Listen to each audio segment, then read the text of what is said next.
Hey, welcome back. We're here for Halloween. Halloween. Happy Halloween. I'm Corey. I'm Jalen. And what did we watch this time? I forgot already. It was Ghost. It was Ghost. Let's talk about costumes. Ghost, yes. But first, let's talk about costumes and stuff. So this was Jalen's idea. It was. We did a nice little Western theme. Mm-hmm. Let's tell them about where we got the costumes. It's so easy to just find costumes at the thrift store. Yeah, if you know what you're doing. Yeah. Because Corey knew a lot about this whole the aesthetic of the Western vibe. I did. So when we got to the thrift store, she already knew what we needed, and it didn't take that long. So it was cool. But you know what's crazy is like we only had to go to one thrift store. I thought we were gonna have to go to a few to find some Western type of shirt, and then we found this at the first place. Yeah. And this hat and this shirt. Mm-hmm. So just hit up your local thrift stores if you're looking for costume ideas. You don't have to spend $69.99 at Party City. I mean, unless you want to spend that money on a costume you'll wear maybe a few times. Mm-hmm. Well, some people get their miles in on their costumes. That's true. It's me for the next decade. But then that's a lot of pressure because then you gotta stay the same size so you can make sure you get it next year. You're right. You have to stay the same size, and they don't even carry all the sizes. They don't. Like I am not I'm not gonna tell y'all my size, but I'm not like super small, but I'm not super big. But like they didn't even have my size. And then we went to Spirit Halloween. I was looking for a Barbie. I was actually gonna do the Barbie Western outfit, the pink one, and they didn't have my size. Like they just be carrying one size. Shame. Yeah. Unless it's just super popular, and maybe that's why. They want 60% of the people to come in there to feel like crap. Still buy it. I just and feel then like crap. You know what I'm saying? Just feel like crap the whole time. So that's the point. My size was gonna be extra large or something like that. Okay. I'm like, yeah, I found a costume from Party City online for a Barbie costume, and it was extra large. They're basing these off of tweens. That's their sample size. The tweens, the tweenie boppers, the super skinnies. It was ridiculous. Yeah. But we found these at the thrift store. Oh, the hat. This hat was from Michael's, which was surprising. So random. But yeah, it was on sale for $7 and usually $14. And they just had these kind of hats and witch hats. It was like what? So random. And that was the only hats they had. Yeah. They didn't have other chef's hats or any other type of costume. Do cowboys fight witches? No, they don't fight witches, right? Those are two different worlds, right? I mean, somebody could make a movie one day. I guess that's what they're trying to push, I guess. So I did want to kick us off with a little bit about our supernatural encounters. Pause for dramatic effect. That was perfect. Thank you. Thank you. Almost like I have a degree or something. Oh my gosh. Anywho, you go first. Okay. Let's first define what a supernatural encounter is. Because I feel like a lot of people are like, oh, I had one. Like, did you have one? But I mean, that's up to them, though. Isn't that up to the person? It is up to them to decide. I mean, yeah. It's how it makes you feel. Like, if you feel something spooky, then it's a supernatural. Or sometimes people feel good things that could be supernatural. But we're talking about the spooky kind. Halloween. Yeah. We're not talking about fun ghosts. Yeah. Fun ghosts. Do they make movies about fun ghosts? Except for Casper. See? I was already proven wrong, just like that. Anyway. That's the only friendly ghost. Yeah, that's why he's called Casper the Friendly Ghost. There it is. That's what it made sense. So I define a supernatural encounter as like you said, an uneasy feeling, a presence outside of yourself that you can't explain. Mm-hmm. And also, I guess, an energy. Because I feel like a presence and an energy are a little different. I don't know how, though, but they feel a little different. Yeah, they can. Because I feel like a presence is oh, there it is. I can see it. And then an energy is something I may feel. Kind of thing. I feel like they're almost interchangeable. Sometimes you can feel energy. I think people describe energy as it can be good or bad. They're like, oh, there's a lot of energy, right? But presence, it makes it feel like there's something actually there that's closer to you, but not necessarily that you can see. I don't even think it necessarily means, oh, you can see something. That's why they say there's a presence. I see. You know, so that's how I take it. So, well, whenever I had a presence, I saw something. Okay, so do you want to say, talk about have you ever encountered a ghost since we talked about ghosts? Like, have you ever seen a ghost? Have you ever felt like you felt a ghost around you? It felt like more like a presence. I feel like, because it didn't give me, you know, like ghoul kind of like scare me vibes. Okay. It was more of like the energy being there scared me. Yeah, that you could feel someone else there. Yeah, okay. As opposed to the energy being there to scare me. Got it. You know what I'm saying? So here's the story. I was living in Old Town at the time. I think it was about like 2015.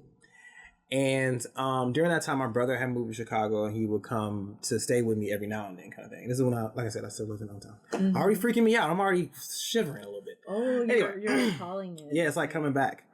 Mm. So I'm living in Old Town, and at the time, I lived in a closet.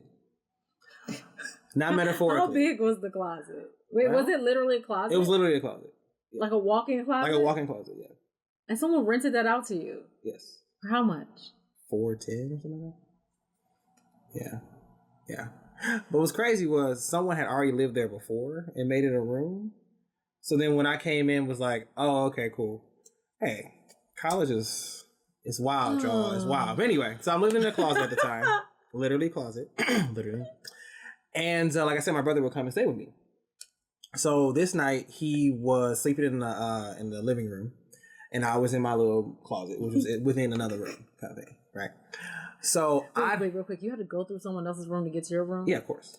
Okay, of course. Continue. I just wanted to clarify. Yeah. Continue. Yeah, but when you have a dream, y'all, if you ain't living in a closet for your dream, you don't care enough about it. Okay, just saying. Anyway, so. He was sleeping in the other room. So I don't know what time this was, right? Okay. And at the time, I slept with my door closed because I'm in a closet. Yeah. So, I slept with the door closed anyway in a room. Yeah, but I'm like literally in a closet. So it had a lock on the door. So, you know, I could still like had this much privacy. But anyway, so I don't know what time it was.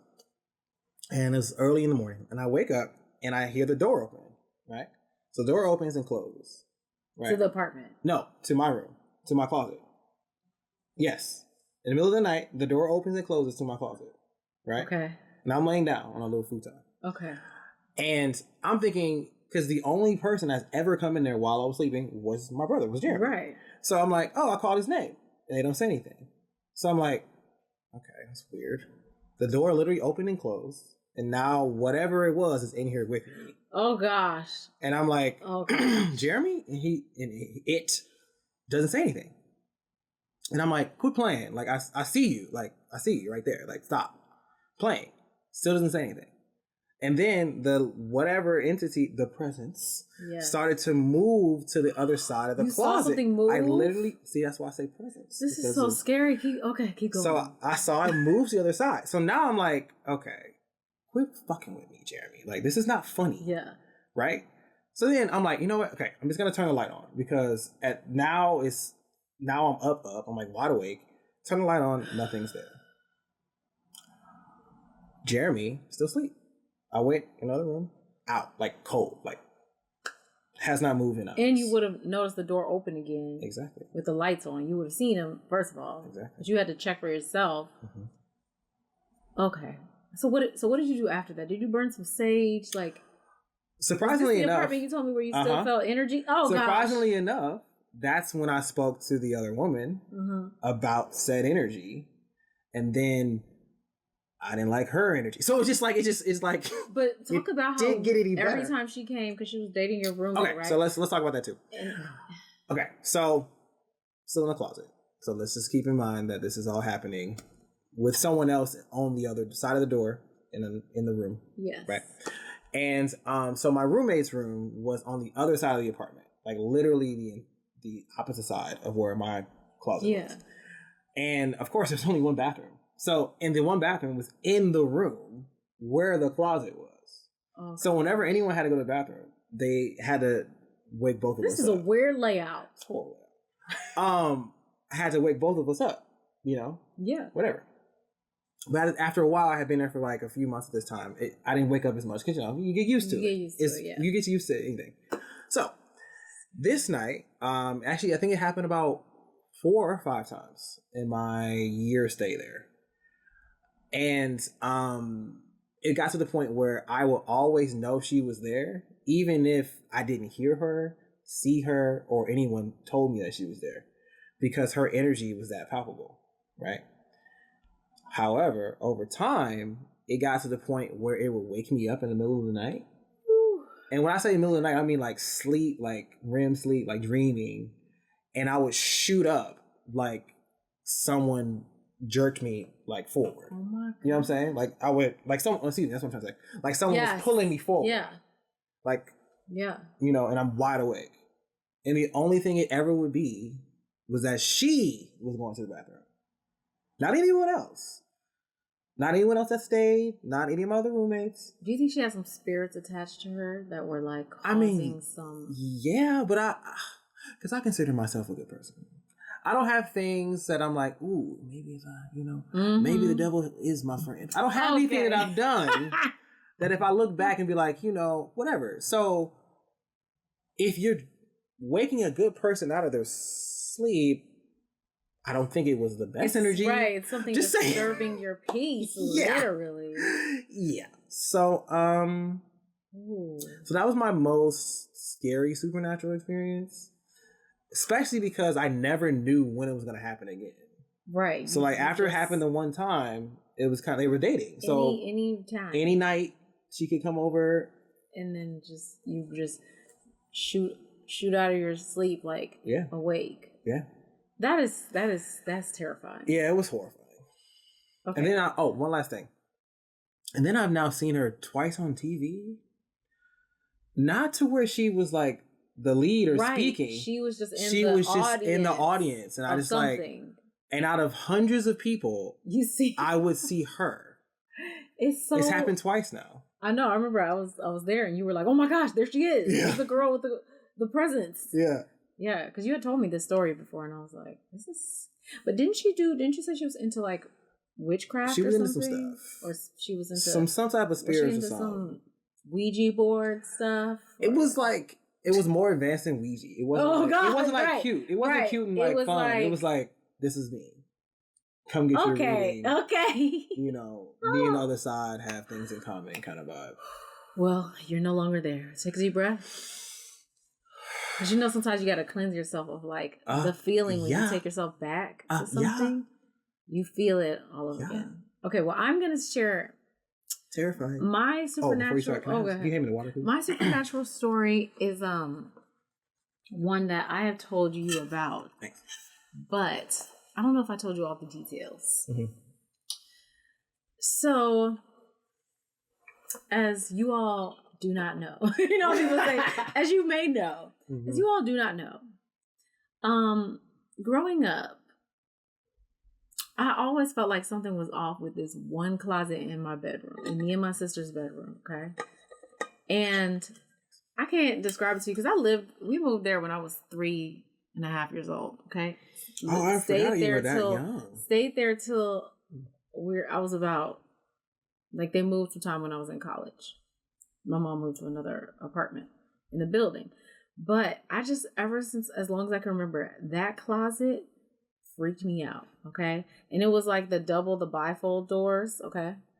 So it was like pretty big. You know, it's big enough for like two girls, you know, share a bit. Like it's just two doors that fold Oh, open. Like the accordion? Yeah, the accordion. There you go. Thank you. For the layman's terms. Yes. That's it, the accordion. So, now mind you, I've always was kind of a kid that I consider myself like a scaredy cat. Like I was afraid of the dark. I was afraid of, you know, like a lot of things, bugs, all kind of stuff. But this closet, it was nothing else. There was nothing else in the room that freaked me out but the closet. And it also freaked my sister out, but I feel like maybe not as much. But I just remember always, whenever we would go to bed, I would always go to I always had would face the closet. Like I didn't want to turn my back around to the other side. I would go to the other side of the foot of the bed with my pillow, like to sleep that way. But I felt like I needed to keep an eye on the closet and I would just watch it. And the closet doors are closed and it's dark. But I would watch it until I would like finally fall asleep from exhaustion. Then sometimes we'd reorient the bed so my feet were facing and I was like a little better. But still, I felt like my back was exposed. It was to where my sister and I literally would share a bed for a long time. We shared a bed. And I would be like, can you sleep on the outside? Because the closet scared me. So when we would play hide and seek and stuff, you know, you go to the closet, right? I remember one time going and hiding in the closet. My sister's still counting. I just felt this most, like, I literally felt like the hairs on the back of my head were, like, on edge. Like, I couldn't take it. I came out, and she was found me because I came out the closet. I was like, I can't do it. I can't be in there. But I would hide in other closets in the apartment, and I'd be fine. Mm-hmm. The hallway closet, my parents' closet. And I did make a note of that. I was like, oh, I could be in here forever in my parents' closet. I was fine, like, just hiding in there. So also at night, I felt a little better. Sometimes I would turn on the closet light and close the doors, but obviously my parents didn't want the high electric bill. So if they found out, they turned it off, you know, but I would do that to fall asleep. So this is where it gets even weirder. Okay.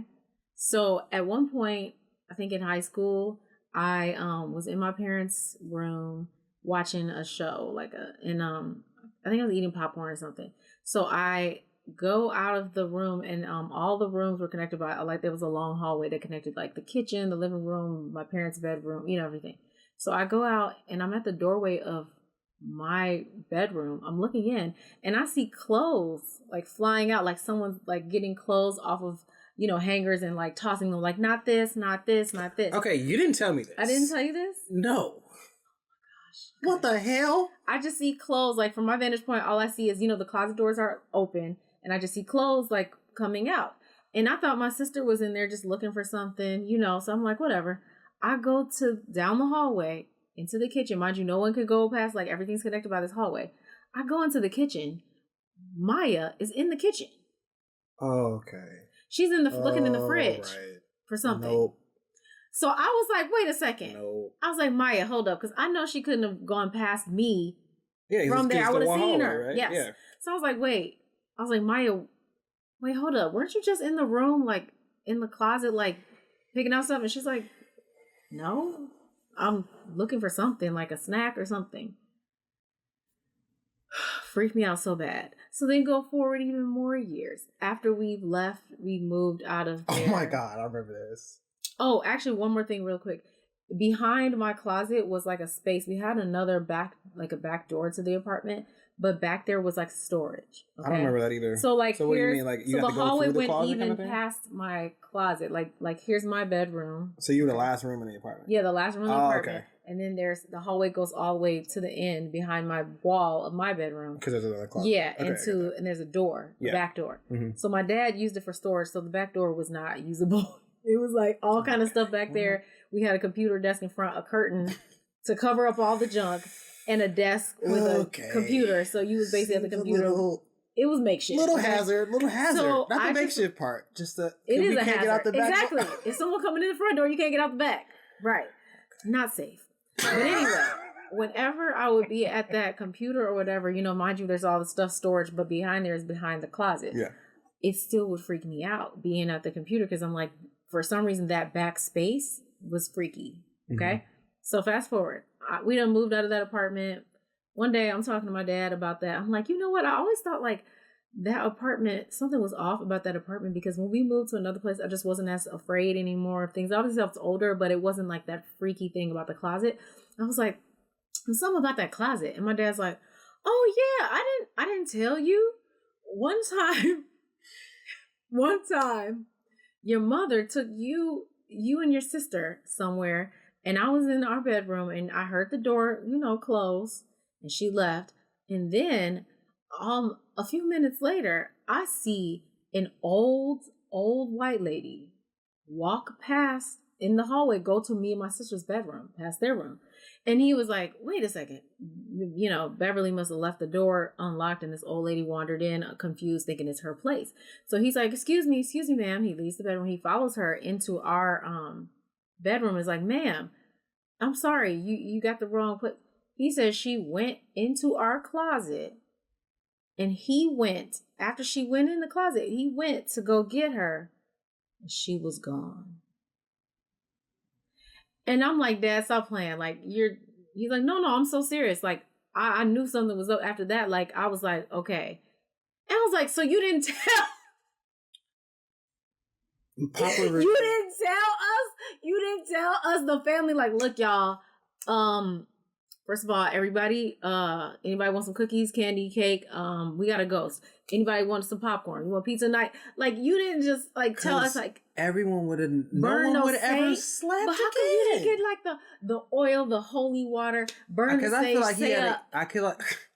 I feel like he had to keep telling himself that he didn't see what he saw until you confirmed it. He did say that. He was like, well, I knew y'all would never go in that room again. I'm like, but so you was like, okay, well, they can sleep in there with the ghosts. Well, just as long as we can't afford to leave this place, so I don't want my girls.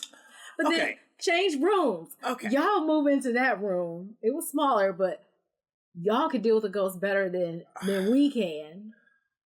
So it was haunted. It was haunted the whole time. My childhood, I grew up with a ghost in my bedroom closet that would watch me, and it wasn't a good ghost. It was evil because I felt scared all the time. Did you ever look up and see if there anything happened in that place? So it used to be, back in the day, they said it was like, it was an old building. Like, it had been around for at least 100 years. It was perhaps a hotel at one point, because my there was a driveway, a horseshoe-shaped driveway. That's how we described it all the time. We're like, it's a building with a horseshoe-shaped driveway. So it used to be for horses and carriages to go through, so it could go around. So it was like a hotel. So something happened. I bet you that lady was found, like, either she was hung herself in that closet. That's the first thing I thought. Or she was killed and put in that closet. I think she hung herself in that closet. That's what I thought. But she was mad. Either she was mad or she was evil too. The energy was bad. Maybe I think she was just mad. She was mad. Yeah. And she usually I couldn't. Was haunting little girls. I couldn't picture like someone who killed herself. But she was old lady that went, or it was a portal. Right. It could be a portal. There are portals. That's true. I believe there are portals. That's true. And I think it was a portal to another dimension, but a bad dimension. Yeah. That is one thing I always wondered, because like, why do some ghosts, no matter how they were, like, okay, let me get my thoughts together. I thought only good ghosts could stay here. Oh, silly. And I'm like, that's why, so I know. That's why there is no one religion, there is no one truth. Right. Because bad ghosts are here. Okay? They're here. They're still here. So if there was somewhere that they were supposed to go for having been bad, how are they still here? Haunting us. Right. Why are they still able to? Yeah. I mean, well, just this makes me think of Tyler Henry. Yeah. Okay. Because he's a medium, and I believe he's the real deal. Me too. And a lot of times, family members and people come through when there are people in the room. So obviously, I feel like if your family and close friends, people who were like your cherished loved ones in your life, their energy somehow is still able to, they follow you. They keep in touch, seeing what you're doing. Like that coworker of yours that said that my grandmother was following me. Yes, I had a coworker that said that there was an older woman that was always with Jalen, and she was like very like protective and loving. She was just had a warmth to her, and she was always with you, and she could see. I feel like she was real too. But yeah, like I feel like, but at the same time, Tyler Henry, I remember at one point talked about someone who did something very bad to one of the people who came to him, and they said like the people from the other side were keeping them away, keeping that person who had also passed away. So I feel like it's like those energies, I guess, can still come around you too. But our guardians, our ancestors, our spiritual community, they protect us. Do we never slay the demons then? Do they not just get slayed? Or they are. Maybe they are getting slayed. They're being tortured and they're miserable for eternity now. Like, they're miserable for eternity. Yeah, that's true. And they may try to get to you, but, maybe not. They can't, like, necessarily all the time. But they're literally tortured. Like, that's it. If that's the case. I just know in the next life, I want to be a demon slayer. Whatever that is, however that comes to fruition. You have to deal with demons to slay them. Fine. I already had this life, this human life, whatever. I want to slay demons. I see. You want to be like you could be like an archangel, like a cowboy that like and rides around and slays. I want to have a flame demons, sword. Western style. Or I have a flames. Oh, and I have a flame rifle. Mm-hmm. And I have a flame lasso. Lasso. That's what I was gonna say. The lasso could slice through them. Yes. You know. You hear me, creator? I want to come back as a demon slayer. I know it will have its toll. Its toll? Toll. It'll take its toll. It'll take its toll. Whatever. You'll be seeing a lot. I see a lot. But you also would see the light because you would talk to angels and stuff to like and good people to get info. So yeah, Demon Slayer is my next life, my next calling. So we got a little time left. It's just like so like okay. I just want to, because the movie is positive, like there are some bad energies, but there's some good ones. But the bad ones get, we'll talk about them. Yeah. But I feel like I'm also experience good energies too. Like we said, it's Halloween, but we'll still talk about the good energies because Halloween is fun. Mm-hmm. And I do feel like at the same time we do feel sometimes you just have this really good like feeling. You think of a family member all of a sudden or someone that passed, and you're just like, oh, I know they're here. Mm-hmm. It's just so on the opposite side from the bad things. It feels so like I agree. And you don't feel sad either. You don't feel sad that they're gone. You just celebrate their life. Yeah. Celebrate the time like they they're in a better place. Yeah. That's true. And on that amazingly light note, we are going to come back and talk about ghosts. Yes. But first, y'all get to see not our first photo shoot. Our first photo shoot we showing y'all. Cowboy themed. Yes. See you soon.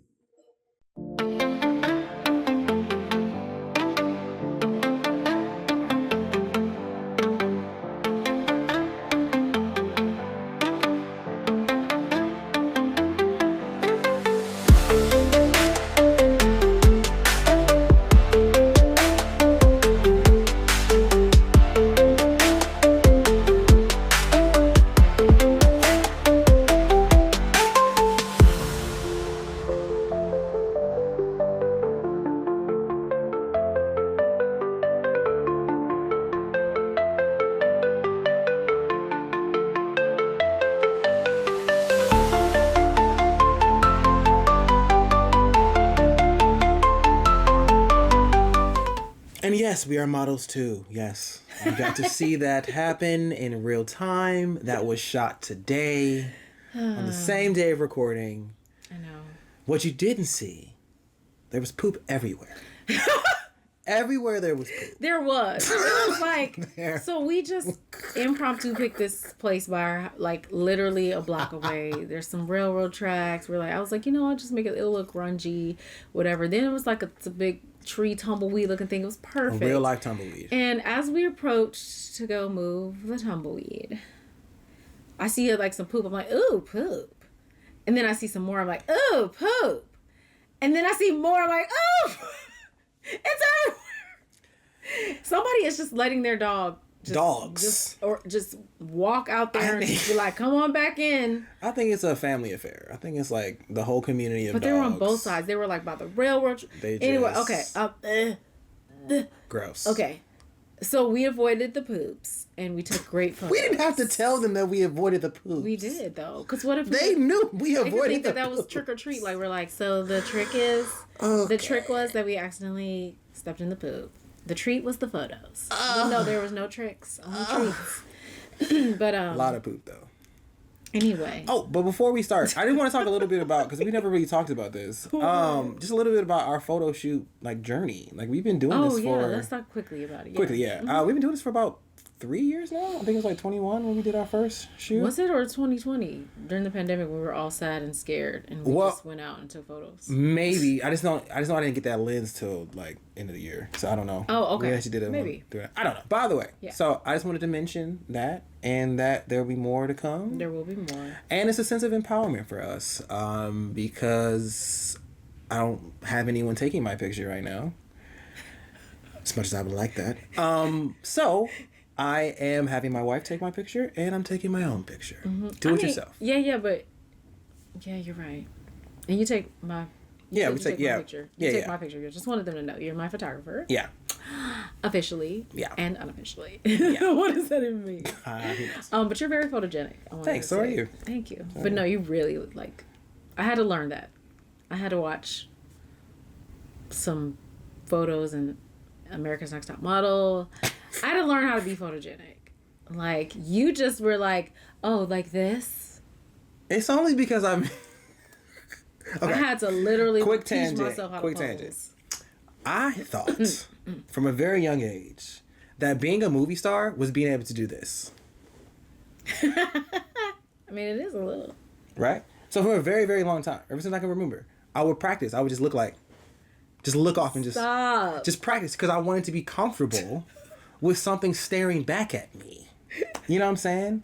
Because pictures are weird. Like, when you think about it, it's weird. It's weird a little to see weird. Yourself. It is weird. Yeah. You start to get used to it over time, but yeah, especially because I've done a lot of photo shoots on my own, like just me and the camera and the timer and that whole thing. So, you get, like I said in a long episode a while ago, you get to love yourself.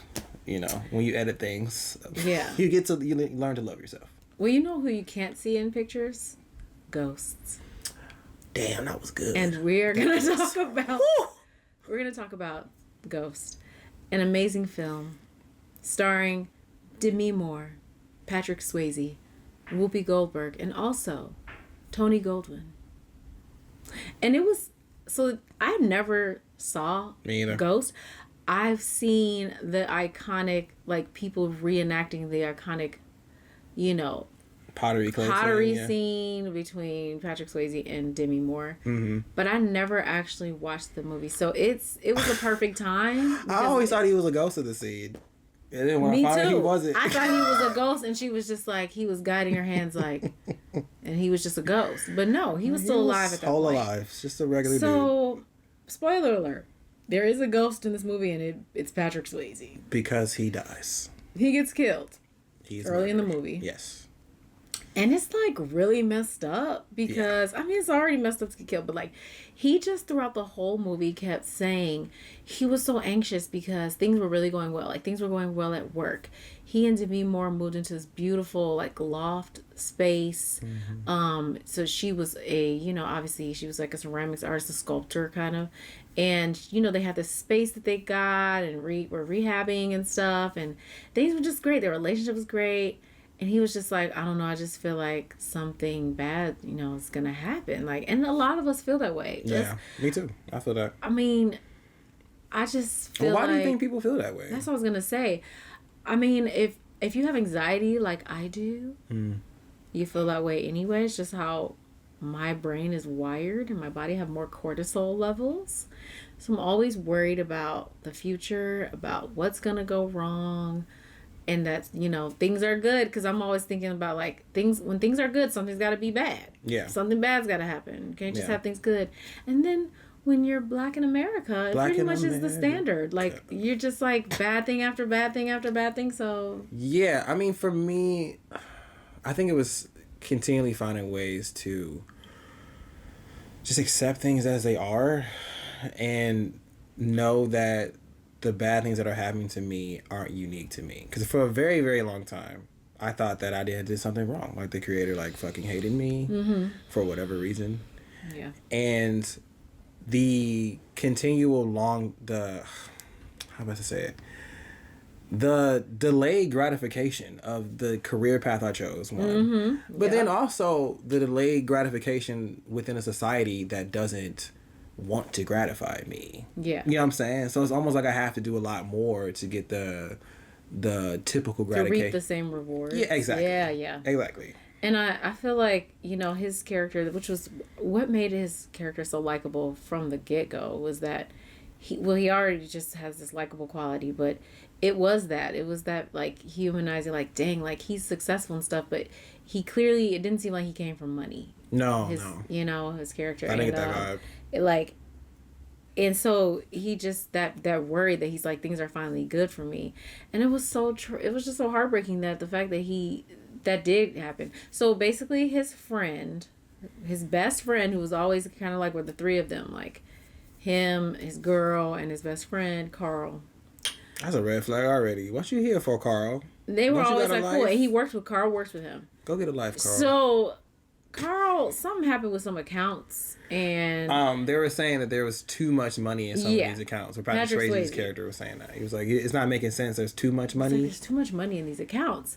And then all of a sudden, Carl was like, oh, really? He's like, I can take a look at it for you. You know, like, what's the code? And Patrick Swayze's character was like, I already changed the code. I'm gonna look this up for myself. You know, he was smart. He's like, whatever happened, I will get to the bottom of it. And he made it change to like the password. So then Carl started being a little kind of shifty, but it wasn't so obvious. He's like, hey, what are you doing tonight? He's like, oh, I'm going to see Macbeth. Me and, you know, my girl.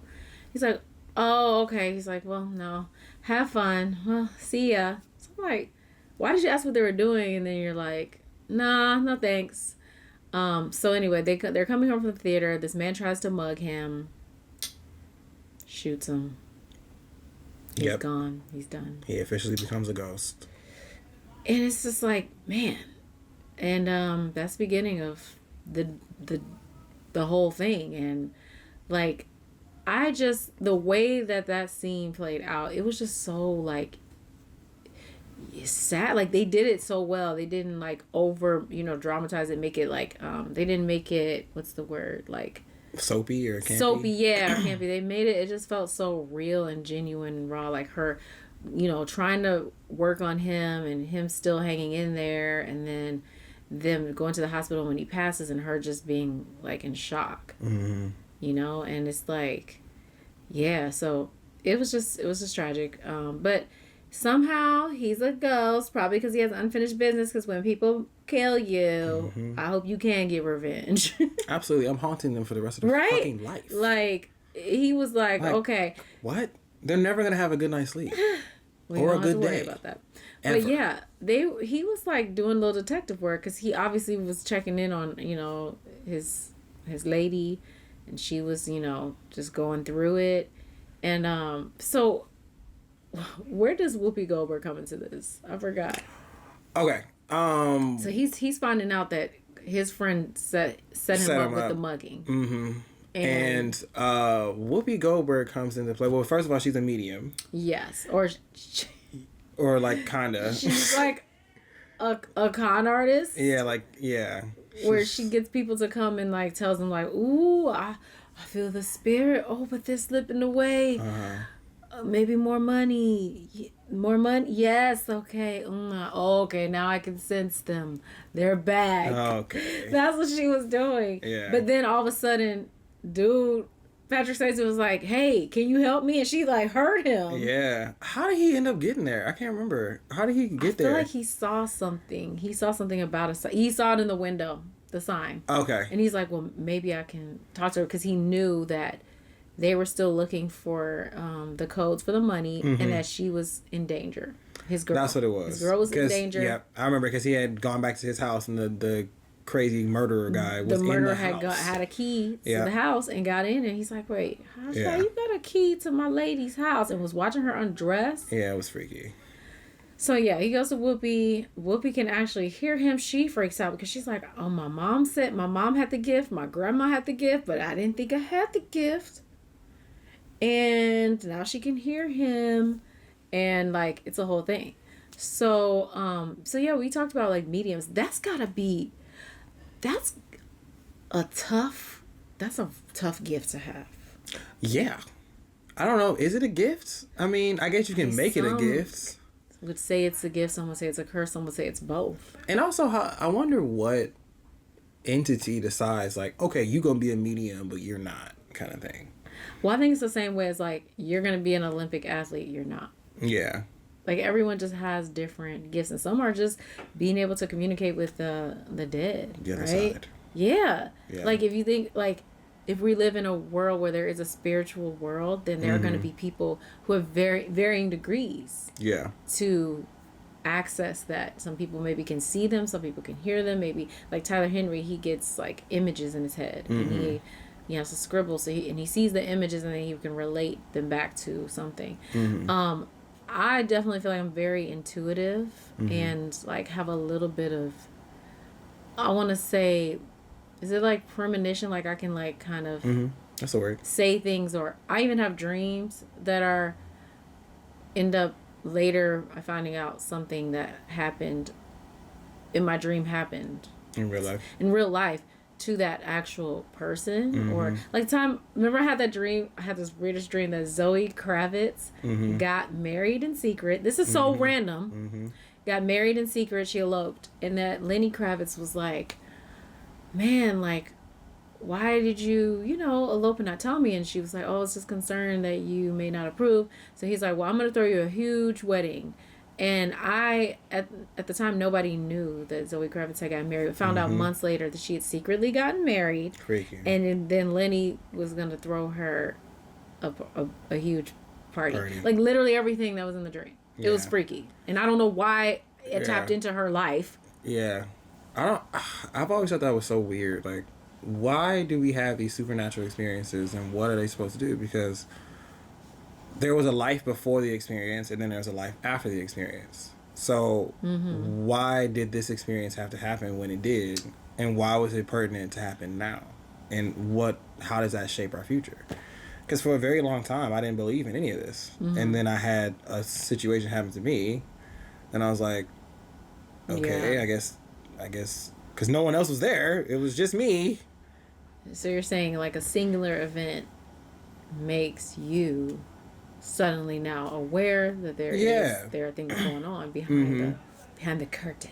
Yeah, I mean, I feel like that's typically how I hear it. Like some people have some type of inciting incident. It was like, oh, okay, and then after this happened, I found out that the town that thought the guy was murdered, I know where he was, and then once she knows where he is, then now she's got the gift kind of thing. Like, but before that, she didn't have anything. You know what I'm saying? Right. Like, why this now? Well, that's what happened with Whoopi. Remember how all of a sudden, after Patrick Swayze talked to her, now all of a sudden she was able to hear all these dead people, and she like actually was legit. Yeah, it kind of like all of a sudden cemented that, like the door. It opened the door. Yeah. That's a good point. Why then? Well, maybe that was her time to suddenly really tap into that. But the whole time, the whole movie, it's like this Carl dude, man, he just... Okay, so he owed some people some money, right? And they were going to kill him. For drugs. Of course. Did they say drugs? Yeah, it was drugs. Okay. No, he said drugs. So, it's always drugs. So... He was working with this guy who was Patrick Swayze's, who ended up killing Patrick Swayze, and tried to stole his wallet to get the codes, but obviously the codes weren't in there. But this whole movie, he is just like trying to get this money, and he's like, what did he do? He found out about Whoopi's gift, and then sent the mugger dude after her to kill her. Hitting on Demi Moore's character this whole time. So that's another weird thing. Nasty. He was trying to move in on his dead friend's partner. Literally. It was like one of the months. It was like probably weeks. Yeah, it was real quick. Or a week or 2 weeks. Like not like 7 weeks. Yeah. Weeks after he just died. Yeah. He moves in on spills. He comes over and he accidentally spills coffee on. He spills it on himself on purpose when she's not looking. Oh no! He's like, oh no! I just take off the shirt. Okay. Just take it off. I hate him. And then he kissed her. Yeah, he did. And then, that's when Patrick Swayze discovered he could hit people from the other side. He got so mad that he shoved him or something. No, he knocked a picture of them together, a framed picture, off of the table, and that made her go, "Wait, I shouldn't be doing this." Yeah. But he just kept on learning how to get stronger. He was getting more strong as a ghost, y'all.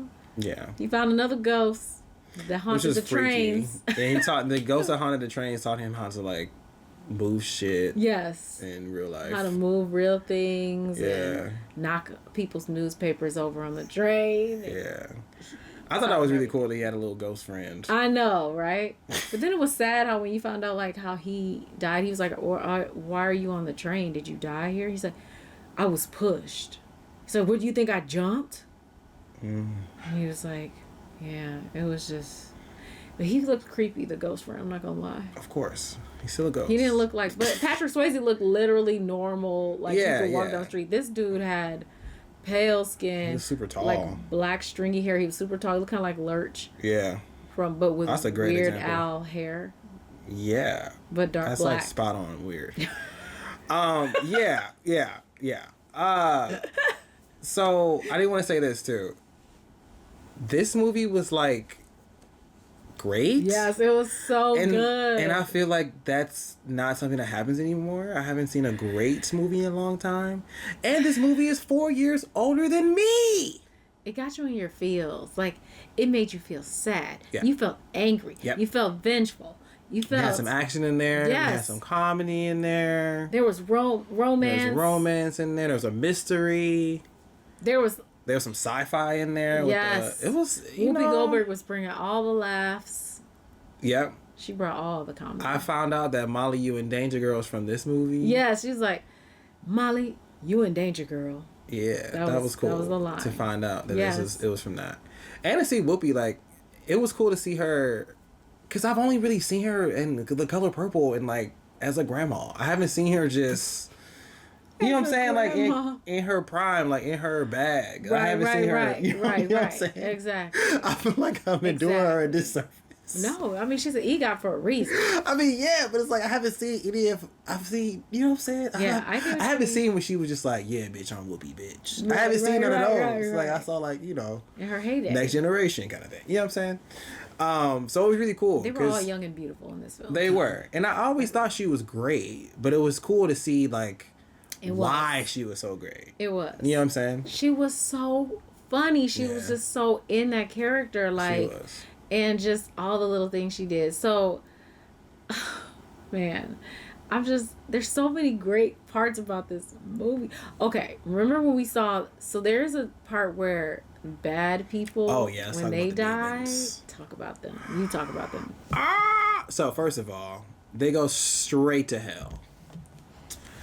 In the movie. But in real life, I guess they hanging around, because we talked about it earlier. Yeah. Anyway, in the movie, so they had rumored that there was going to be like some type of, you know, drag me to hell situation. But we didn't know what it was going to be like. You know, they talked about it, but they didn't really like... He met another ghost. He had met another ghost. After That's what it was, yeah. And he was like, yeah, well, thank God he got the good one coming. Because it was a lot going on. I know, someone else was dying while he was talking to a ghost. The old man was like, he's a goner. Yeah. And then you saw the light come and you saw his like spirit lift out and he went up to the light. And he's like, beautiful. Well, that was the good ones. He's lucky, he's lucky he got the good ones. Yeah. So then I've been waiting for this whole movie like, okay, there's a good one. What does the bad one look like? Oh boy. So it starts off with a creepy, distant moan that gets closer over time. And then the shadows. And then the shadows become like people that can grab you. Shadow people. But like weird pixelated, like moving like weird. They weird. What's the word? They move like animatronically? No, that's not it. They move very like jerky. Jerky, yeah. Yeah. Stop they motion. Were like that's what pop it was. blocking like. Okay. Don't pop blocking their way. It was not pop lock. Let's not be confused. They were like these were terrible times. Okay. They were scary. They didn't get pop lock. You don't pop lock it to the next they were life. pop locking so fast. They were like. Okay. I'm gonna let you have that. I'm gonna give you that. They were pop locking. Dragging people to hell. Yes. Yes. On beat. Dragging people to hell. And the moans are so creepy. Scary. So scary. And then they just literally drag the person like back. They like slide back. And so they first see their body. They first realize. So everyone when they die in this movie, they don't realize they're dead. Mm-hmm. They're just like, what's going on? And then they see themselves. Mm-hmm. And then in the case of like Patrick Swayze and like other good people, they see a light and they either choose to go towards the light or they choose not to. And then the light goes away like, okay, we'll come back later. You know what? We'll give you next week. Mm-hmm. How's next week sound? Okay, we'll come back. But yeah, with the demon ones, they come for you right away. And they just drag you back and you just go into an abyss, then disappear. Yeah. Then they disappear. Okay, this is a weird thought. I don't think I've ever said out loud. What? For some reason, I'm more convinced that there's a hell than there is a heaven. Even I know that there's, I feel like there's both. But for some reason, I'm like, yeah, hell exists. For sure. Like, no doubt. Why do you think that is? Because I can't fathom with the small... Actually, better word is minuscule possibility of someone coming to exist that someone wouldn't be punished for ending that, or like for tarnishing it, or for like ending lives, or like even not ending lives and just like, you know, destroying a life. You know what I'm saying? Yeah, like, exactly. I just can't see whatever created us not being like, well, you fucked it, and you're gonna have to burn. You know what I'm saying? I can't. Because then what's the point? Like, if this whole time I could have been bad, then I should have been bad. You know what I'm saying? At least I'll have money. There has to be. At least I'll see some shit. There has to be balance. There has to be. But then, just as much as you're saying, then there has to be that. Then can't you imagine that? Well, what about the good? Oh, for sure. Would there be a reward? But you said you believe that there's a hell more than a heaven. Well, I'm saying, like, I'm not saying more as in I believe both of them exist. Okay. But for some reason in my head, from a logical standpoint, I'm like, these terrible people have to be punished. They have, like, it doesn't, like, they have to be. Yeah. You can't just, you know what I'm saying, just destroy all these beautiful things and just... No, you're right. You know what I'm saying? And just have no concept. Like, I can't, my brain won't allow that. You know how some people say, like, when they've had a near-death experience, they have seen themselves outside of themselves, and something similar. Or they seen a light and they didn't go towards it, or someone said, don't go into it. And then there are people who say, oh, there was nothing. There was just darkness. It makes you wonder if they're saying, oh, it's nothing, it's just over after this. But is it over, or is it just that you weren't able to see how terrible it was? Because that would just be ruining the fun. That would be ruining the fun of, like, if you get to see, like, and then you come back and be like, oh, I'm going to change. I mean, some people have said that they've seen hell and they're like, oh, I need to change my ways. But some people say they see nothing, and I'm like, maybe you just didn't go, you know, any further to see that there was something worse. I don't know. Or they lying. Or they don't want to say I saw a 6-headed demon that's going to eat my face off.